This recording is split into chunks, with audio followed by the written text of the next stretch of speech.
I'm Michael Primrose, and this is the Property Finance Podcast. If you have an interest in growing your property portfolio, have experience in development, or you're just looking at starting out, then this could be the podcast for you. We talk about all things property finance, we look at products, strategy, and more.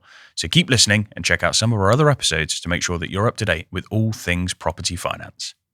Hi everyone, welcome back to the Property Finance Podcast, and today I'm going to talk about 10 myths about bridging and development finance, and I'm going to try my best to go through 10 myths and bust all 10 myths in under 10 minutes. So we'll see how I get on. So myth number one, so I've written them down here. So bridging is only for desperate borrowers. Realistically, the reality is that bridging is actually just about speed. It is a fundamental tool in your toolbox. So there's no desperation in it whatsoever. It is purely a product that unlocks deals that require speed. It's as simple as that, or deals that other financing strategies just couldn't cover. So absolutely not for desperate borrowers whatsoever. It's actually for the more savvy investor, I would say. Myth number two, lenders hate first-timers. Absolutely not. Lenders love first-timers because actually from a lender's perspective, they want to get in with a first-timer, grow with them until they get to the point where they're doing bigger projects and bigger deals. I've got one client in particular who's on like his 8th deal with the same lender, and they've been with him all the way from his HMO development. So he did a conversion of a house into an HMO, all the way through to 41 flats like that. That is why they love first timers. What they don't like is first timers without a plan. So have a listen back to the podcast episode where I said about why people get declined. That is what they don't like. But absolutely, they love working with first timers as long as the deal makes sense.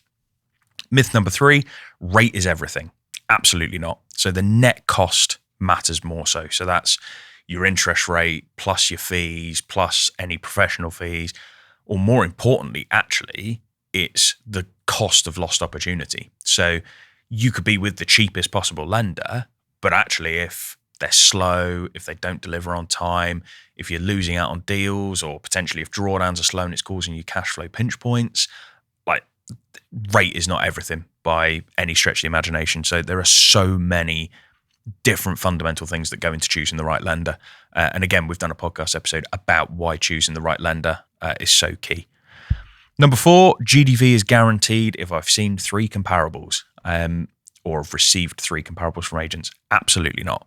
Your comparables need to be conservative, and realistically, no matter what the valuer says, everything is opinion-based. The only time where your GDV is guaranteed is when it is sold and the cash is in your bank.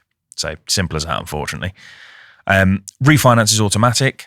Absolutely not. Again, it really is a case of, and I say this to so many clients who get into developments and conversions, we can look at a lender. So let's say we've sorted out your development finance, everything else. We can look at a lender pre-acquisition for the refinance, but the difficulty you've got is that it might take you 6 months to do the conversion, might take you 12 months to do the build. The market can change so much in that time. So we have to be really, really conservative and say the market could shift. The interest rates that we're quoting you now could be gone by next week, let alone 3, 6, 12 months down the line. So refinance is not automatic by any stretch of the imagination, and you have to be really, really careful getting into these deals that the refinancing options could change. Myth number 6, cash flow sorts itself out. Absolutely doesn't by any stretch of the imagination. A lot of deals die in like month 7 because what happens is people are 7 months into the build, they've not accounted for VAT, the contractor's buggered off and done something else, there's procurement costs have gone through the roof, everything else, like everything has got to be stress tested. So cash flow will never sort itself out, but if you stress test that cash flow up front, so one of the big things that we do with clients is if they come to us and say, right, it's going to cost £1 million to build this, and they've got the breakdown of that, is we will sit and say to them, okay, add 10% to that. Does the deal still work? Yes, great. Okay, now add 20%. Does the deal still work? Yes, great. Okay, well, you've got 20% headroom if your costs go up, if your contractor goes bust or anything else. That 20% headroom, you need it realistically at the moment. So cash flow will not sort itself out. You need to be really, really savvy with how you're stress testing stuff and making sure that you are planning before you even get into the development, kind of how you're going to deal with this stuff. The next one, we've spoken about this one, is data rooms are overkill. Absolutely not. Clarity is never overkill. Data rooms are key, and it goes the same with valuation packs and things like that as well. People always say valuation packs are overkill. I don't think they are. If you take a valuer to a plot of grass and there's no CGIs or plans or anything like that, what are they valuing off? Because a set of drawings on the planning portal does not reflect the end product that you are creating. So CGIs, things like that, they're absolutely key. Data room is key because, as we mentioned in, I think, 2 episodes ago previously, what will happen is that you will create that data room and it will allow lenders to look through and very quickly see everything they need to know about the project. So data rooms absolutely are key. If they are good enough for people purchasing businesses, they should be good enough for developers looking to acquire much larger projects. So myth number 8, equity is free because it's mine. So what that means is the equity you're putting in has no cost to it. So when you're running your spreadsheets, everything else, you're putting that equity and you're saying, right, okay, I need to put a 200 grand deposit in. Oh, well, that's all right. I'm not paying any money on that because it's mine that's going in there.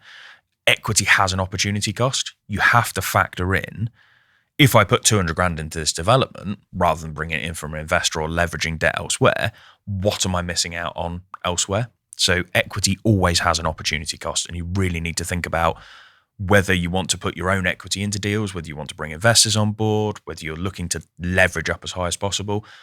Just because it's your equity and you're putting it in, or it's your cash in the bank and you're putting in, doesn't mean there's no cost. You have to factor in that cost of lost opportunity. Myth number 9 is that monitoring surveyors slow everything down. They slow things down. However, they also de-risk all the drawdowns and protect you. So same with solicitors, same with valuers. Yes, they are slow, but realistically, all 3 of those professionals are protecting you, they are protecting the lender, and by doing their job properly, you are getting the right information. If the QS did the job quickly, got all the numbers wrong, and then you're going bust mid-development because of that, I'm sure as hell sure that you would go back and go, can you just take a little bit longer to do that? So they might be slow, but absolutely they're doing everything to protect you and de-risk those drawdowns. Myth number 10, silence from a lender means they're thinking.